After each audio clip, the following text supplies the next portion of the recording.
In this lesson, we're going to talk about Security Gateway's data leak prevention rules, including the default data leak prevention rules that are included with Security Gateway, creating custom data leak prevention rules, adding rule conditions, and specifying rule actions, such as whether to reject or quarantine a message, and how to identify messages that were filtered by data leak prevention in the message logs.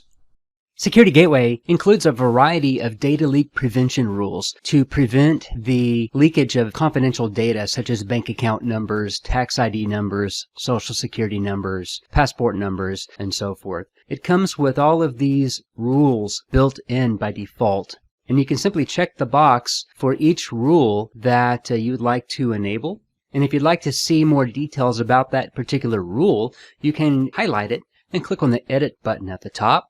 And this will allow you to see the specific parameters for this particular rule. So for example, this shows you that the message is an outbound local sender external recipient. And then it has a regular expression to match the criteria for this particular rule, in this case a Canadian bank account number, and other criteria such as contents of the message, subject, or body. So all of the default built-in data leak prevention rules will have these criteria pre-specified for you. And then down here by default, the action that is taken is to send those messages containing that type of data to the administrative quarantine for further review. You can customize these rules by, for example, under the Actions menu, if you click on the drop-down menu, you can choose another action such as rejecting or discarding the message, or sending a note or an alert to a particular address, or sending it as registered mail. So for example, if I choose this option to send as registered email,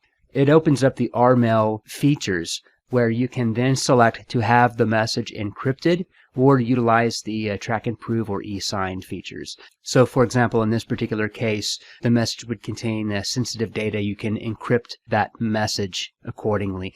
But the default setting is to send all of these messages to the administrative quarantine. And of course, you can create your own data leak prevention rules by simply clicking on the New button at the top. Before I click on this button to create the new rule, notice at the top right-hand corner, you can specify whether the new rule will apply globally or for a specific domain. So for example, if I create a global rule, we'll click on New, and then you can specify your criteria. So for example, I'm just using a generic title here just for demonstration purposes, but then you would simply specify what conditions must be met for this particular rule. So for example, if the subject or body contains or does not contain specific words or types of data, such as account or something like that, and you would simply click on Add after each string that you'd like to configure, and then click Save and Close. And then you can add multiple conditions using this link here, and then finally determine what to do with the message. Reject it or send it to the administrative quarantine, which is the default setting for these data leak prevention rules, and then simply click on Save and Close. Messages that were filtered for containing sensitive data will show in the Security Gateway message logs with a reason of data leak prevention, and then under result it will say requires review so that the administrator can review the contents of that message accordingly.